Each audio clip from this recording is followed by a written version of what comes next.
Hey everyone, it is time to look at the new shot detect algorithm in MoonTrader. Conceptually, it is an evolution of the detect shot mode from the vector algorithm. The algorithm monitors price movements and, as soon as it detects a complete shot, it lets you place an order in expectation of the next shot based on the parameters of the first one. The key difference from detect shot mode in vector is that now your order can be not only static or fixed at a given price level, but also dynamic, following the price at a certain distance, much like a traditional shots algorithm. Let's look at it in two parts. Part 1, detect mechanics, or what makes a trigger before an order is placed. And Part 2, order mechanics, split into two subparts, fixed order and dynamic order. I'll try and keep it simple, focusing on the essentials. For shot detection, the algorithm uses a sliding window called a frame of a user-defined duration, always split into exactly 3 equal intervals or subframes. The frame itself has 2 dimensions, the aforementioned horizontal time duration and the vertical frame size, which is simply the range between the minimum and maximum price achieved anywhere inside the frame regardless of intervals. This will become important later. Each interval has a very specific function. Interval 1 is always the starting reference point used for determining shot direction. Interval 2, and only interval 2, is always used for shot size measurement. Interval 3 is always used for rollback measurement. The algorithm will not issue an order trigger until all 3 intervals have been closed and analyzed, each according to their function. Then the sliding window moves 1 interval over and the analysis starts again.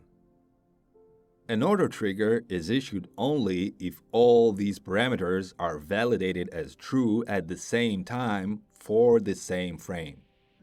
Let's look at each of them. First, the shot range as a percentage measured strictly in interval 2. For example, this situation did not produce a trigger because the shot itself was split in time between intervals, so the movement in the third interval did not count as part of the shot. A new improvement over vector is that now you can specify the maximum cap, not only the minimum. This means that you can define different conditions and actions for different groups of shot sizes.